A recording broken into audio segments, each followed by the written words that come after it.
सोलापूर शहरातील फजाचौडी पोलीस ठाण्याच्या डीबी पथकाने अत्यंत कौशल्याने तपास करत केवळ 2 दिवसात चेन स्नॅचिंगचा गुन्हा उघडकीस आणला आहे।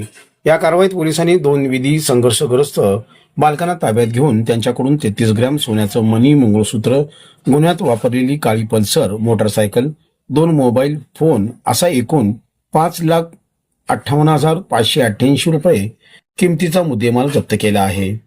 दिनांक 7 एप्रिल 2026 रोजी सायंकाळी अवंतीनगर परिसरात 66 वर्षीय गृहिणी विजयालक्ष्मी सावळे या आपल्या मैत्रिणीसोबत पायी चालत जात होत्या।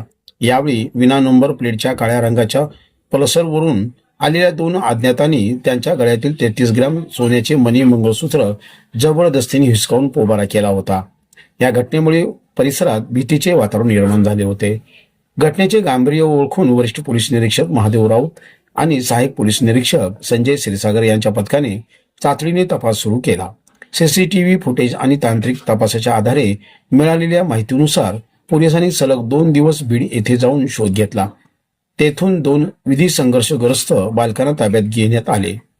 तपासादरम्यान धक्कादायक माहिती समोर आली आहे की केवळ व्यसनासाठी आणि मौज मजेसाठी पैसे हवे असल्याने या अल्पवयीन मुलांनी हा गुन्हा केला आहे। ही कामगिरी पोलीस आयुक्त एम राजकुमार, पोलीस उपायुक्त विजय कबाडे आणि सहाय्यक पोलीस आयुक्त प्रताप पोमन यांच्या मार्गदर्शनाखाली पार पडली। अवघ्या 2 दिवसात चोरीला गेलेला ऐवज परत मिळवून दिल्याने फिर्यादी महिला व नागरिकांनी सोलापूर पोलिसांचे आभार मानले। पोलिसांबद्दलचा विश्वास अधिक दृढ झाला आहे।